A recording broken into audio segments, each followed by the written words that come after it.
नमस्कार मंडळी, दरवेळी इडलीचे पीठ उरले की आता त्याचे काय करायचे असा प्रश्न पडतो ना. तर आज तीर्था किचनमध्ये पाहणार आहोत एकाच इडली बॅटरपासून तब्बल 5 चवदार पदार्थ.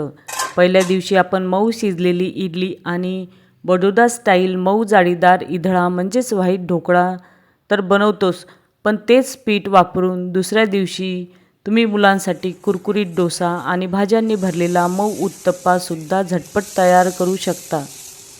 तेच इडलीचे पीठ थोडेसे पातळ करून आपण चांगले मस्त जाळीदार डोसे आणि मस्त उत्तप्पे बनवू शकतो. यात आपल्या आवडीनुसार किंवा मुलांच्या आवडीनुसार भाज्या वापरून छान हेल्दी असे उत्तप्पे पण बनवता येतात.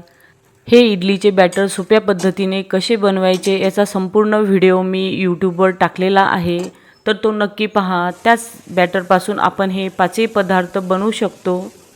इधळा म्हणजेच व्हाईट ढोकळा आणि आप्पे करायच्या वेळेस आपल्याला या बॅटरमध्ये थोडासा सोडा घालून ते करावे लागते.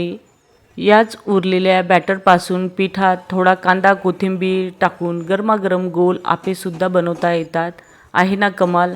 एकाच पिठात आठवड्याचा नाश्ता सोपा.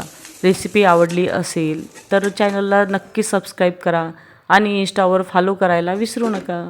या व्हिडिओच्या खाली जे त्रिकोणी आकाराचे बटन दिसते ते नक्की दाबा. तुम्हाला संपूर्ण इडली बॅटरचा व्हिडिओ दिसेल. नक्की पहा.